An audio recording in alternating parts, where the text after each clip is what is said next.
Hi friends, നമ്മളൊരു common ആയിട്ട് വരുന്നൊരു കംപ്ലയിൻ്റ് ആണ് ഇതിപ്പോൾ പറയാൻ പോണത്. നമ്മളത് ആക്റ്റീവ 60 ആണ്, 13.5 കിലോമീറ്റർ ഓടിയിട്ടുള്ളൂ. അന്നപ്പോൾ ഹോണ്ട ആക്റ്റീവ് ആണ്.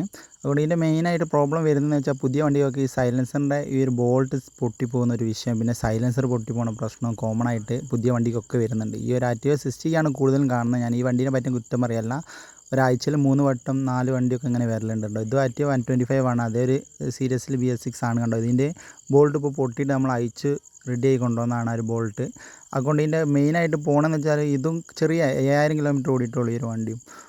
അതുകൊണ്ട് ഈ ഒരു കോമൺ ആയിട്ട് നമ്മളെ സൈലൻസർ ഒന്നെങ്കിൽ പൊട്ടിപ്പോകും പുതിയ വണ്ടീൻ്റെ, അല്ലെങ്കിൽ പിന്നെ അതിൻ്റെ ഒരു സ്റ്റഡ് പൊട്ടിപ്പോകും. നിങ്ങൾക്കാർക്കും ഇങ്ങനത്തെ ഒരു അനുഭവം ഉണ്ടെങ്കിൽ ഒന്ന് കമൻറ്റ് ചെയ്യുക. നിങ്ങൾ എന്താ സൊല്യൂഷൻ ചെയ്തത്, ഇനി ബോൾട്ട് പൊട്ടിയതിന് ശേഷം വീണ്ടും ഇട്ടിട്ട് അങ്ങനെ എന്തോ വന്നിരിക്കുന്നൊന്നുമില്ല, ഒന്ന് കമൻറ്റ് ചെയ്യുക. എന്നപ്പോൾ പിന്നെ നമ്മളെ പഴയ മോഡൽ ആക്റ്റീവൊക്കെ BS4 താഴോട്ടിലൊക്കെ നമ്മൾ ഇങ്ങനത്തെ ഒരു പ്രശ്നം തീരെ കണ്ടുവന്നില്ല. പക്ഷേ ഇത് ദിവസം ഓരോന്നും ഈ രണ്ടെണ്ണം ഇങ്ങനെ വരുന്നുണ്ട് നമ്മളെ ഷോപ്പിലൊക്കെ. ആഴ്ചയിൽ എന്തായാലും 2-3 എന്തായാലും കോമൺ ആയിട്ട് വരുന്നുണ്ട്. നിങ്ങൾക്ക് ആർക്കെങ്കിലും ഇങ്ങനത്തെ സംഭവിച്ചിരിക്കുന്നെങ്കിൽ ഒന്ന് കമൻറ്റ് ചെയ്യാം.